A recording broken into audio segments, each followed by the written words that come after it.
Ito po ang masamang nangyari sa ating Olympic golf team.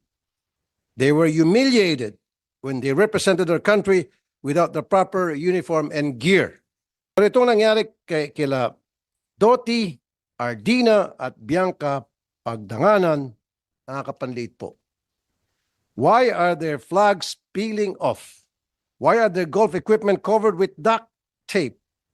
This is not the first time. As a matter of fact, this has happened to them during the Tokyo Olympics, as if we didn't learn a lesson. Asaan na ang mga sinasabing uniform na na-stuck sa customs?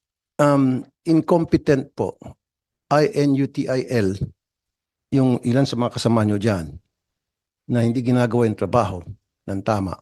Kaya ito po naging resulta. Mames, mukhang you're not ready with my questions. Well, Simple lang yung questions ko. Dapat kailangan masagot mo ng simple.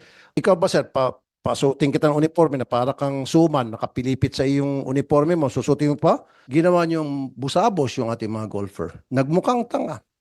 Ulitin ko po, sir. Okay, unless kung meron kang gustong ituro na Poncio Pilato rito, pasensya na, to get a replacement sa uniforms po, Your Honor.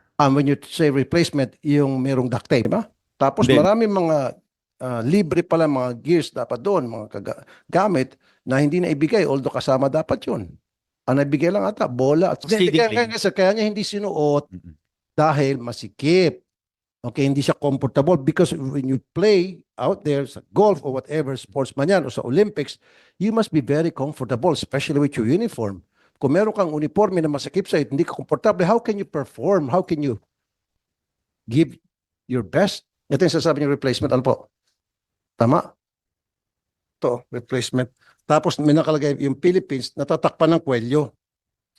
Oh, pag sinuot mo yan, natatakpan ng kwelyo, hindi makikita yung Philippines. At saka isa pa, ito, hindi nga natakpan ng kwelyo, pero sobrang liit naman, hindi ka kasya sa katawan to ni Doti.